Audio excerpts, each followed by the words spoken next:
Well, this is kind of weird. I don't normally do a whole lot of videos like this, but always try something new.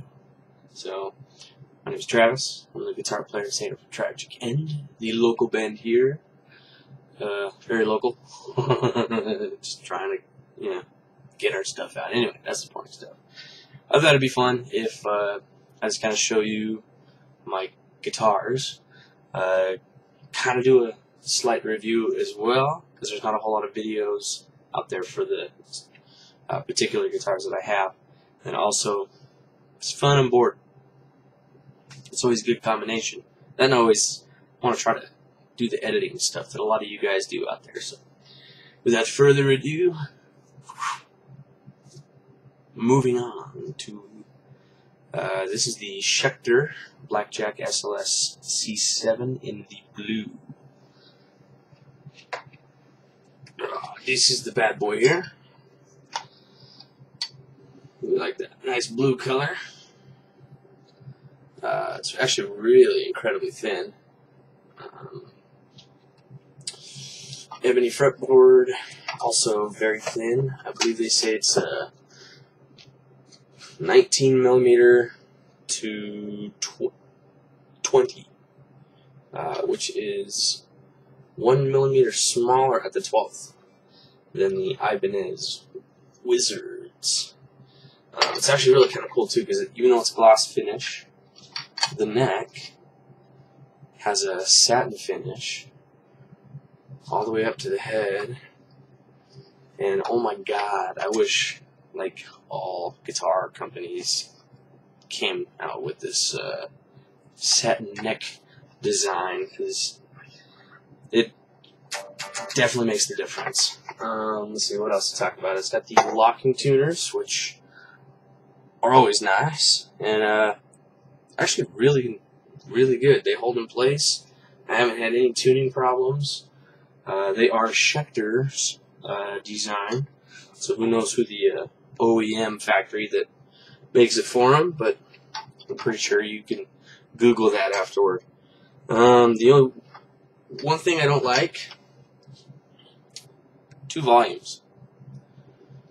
And it's really weird too, because me never playing a Schecter before, you would think that this volume would control the neck pickup, and this volume would control the bridge pickup, just like the 3-way select. Once all the way back, playing the bridge. Forward, playing the neck. Now, this volume's the neck, and this volume's the bridge. And they said they did that for, I guess, comfortability reasons? I don't know. It's always kind of in the way.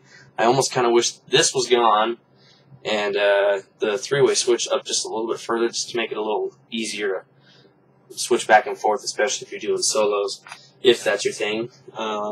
It's extremely lightweight. The sound on this thing is what really turned me on.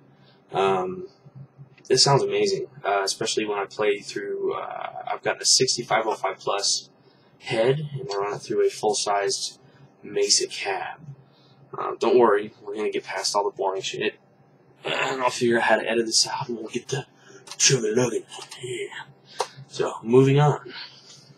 I don't know, I'm pretty sure I've covered the basics. It's awesome, blue, sexy, beautiful, makes me feel alive. If you have any questions, just let me know.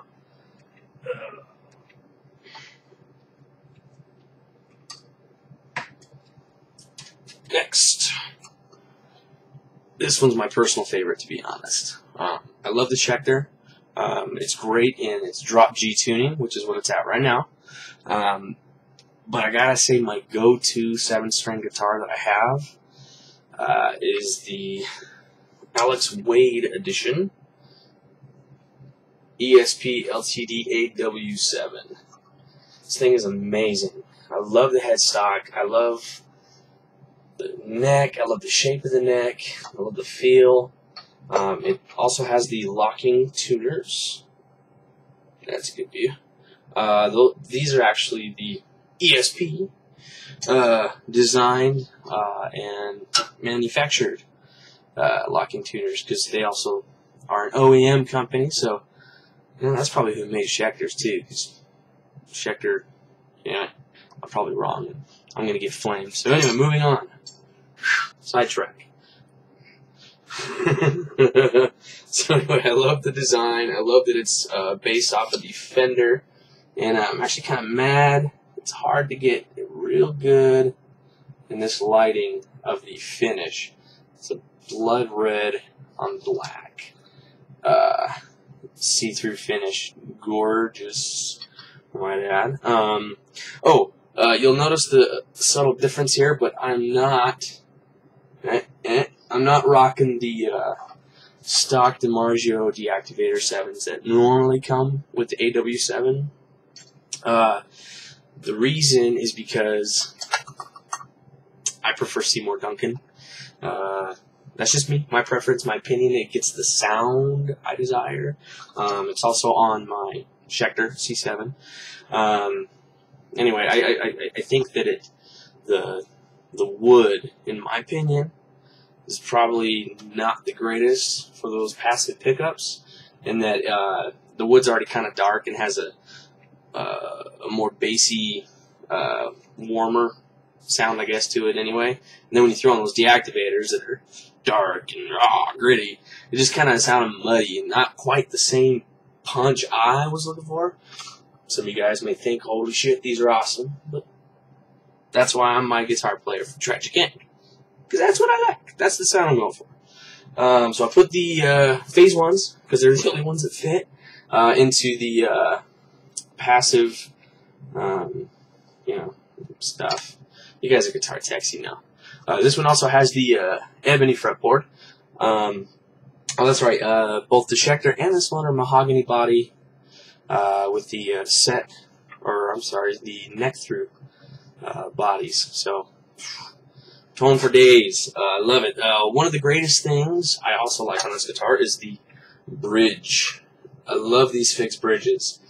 They're comfortable, super flat, super fast. They're great for palm muting, in my opinion. Much better than the Tune-O-Matic bridges. That's another gripe I had with the Blackjack. I'm not a big fan of Tune-O-Matics, especially since I've had or have a fixed bridge and know the difference between the two. I would much go fixed all the way. So that's this in a nutshell. My go-to. Sounds beautiful, I might add, and dropped A. That's what I'm also tuned in. So AW-7 is A, and my Blackjack drop G. Yes. So now we're going to move on to the monster. The balls monster. Not well.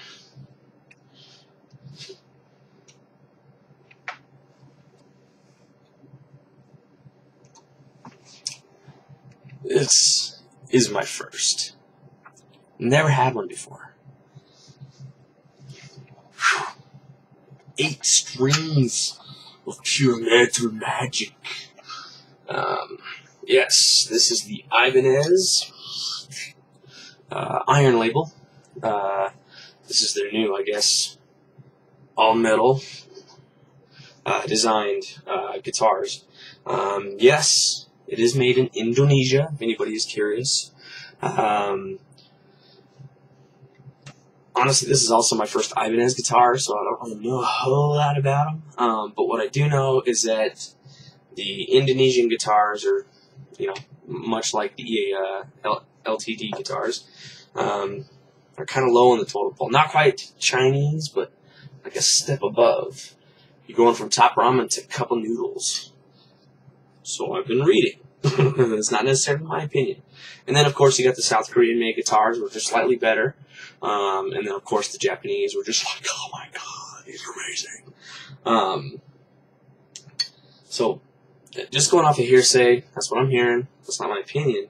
But I can tell you, though, that, yes, even though this is Indonesia-made, the build quality feels really, really good. Especially for the fact I had the $8.99 plus tax price tag that I paid for the Iron Label. I don't have any buyer's regret or remorse, whatever you call it. They're in the same price tag, same exact price tag actually, as my AW-7 and the Blackjack C-7. Man, I love this neck. It is, I mean, Ibanez is known for their super thin necks, but I mean, oh my, man, it feels so good to play on. I prefer the satin finishes. Again, we went over that, but even though it's a gloss, I still feel that my fingers move adequately enough. And what's kind of cool is that a lot of their necks, they use the Babinga, but this one is walnut, so that's kind of cool. I love the finish. It's a little heavier than I guess I'd like. It's a base wood body, just really thick, like my AW-7. And that was the other thing. The AW is actually kind of a heavy guitar, but that's what also gives it that awesome sound. And that could be the same for this. This is like I said, a base wood body, so it's not mahogany, but it carries the same characteristics as a mahogany does. You know, it's really great for the lows and all that. It's got the one volume knob.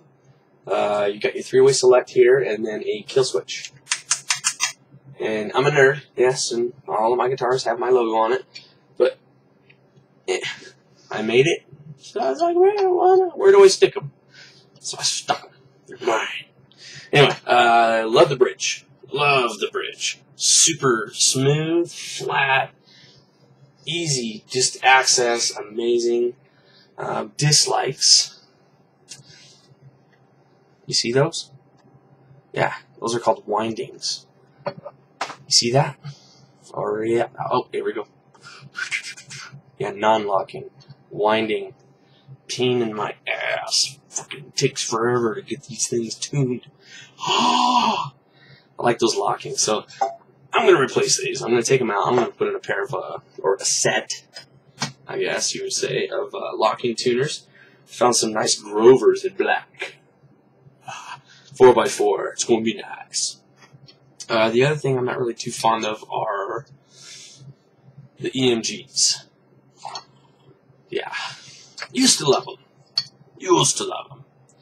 Because that's all I knew. And then I knew better. Sorry, it's not a dog on EMGs. A lot of people like those.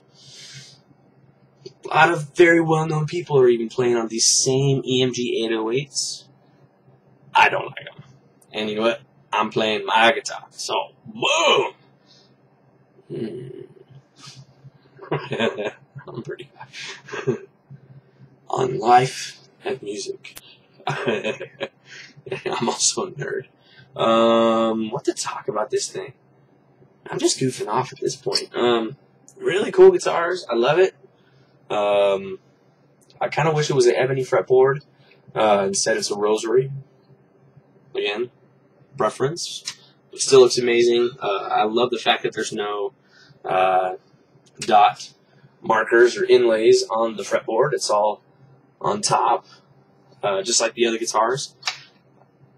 Honestly, I kind of like the bare look. That's me. I'm simple.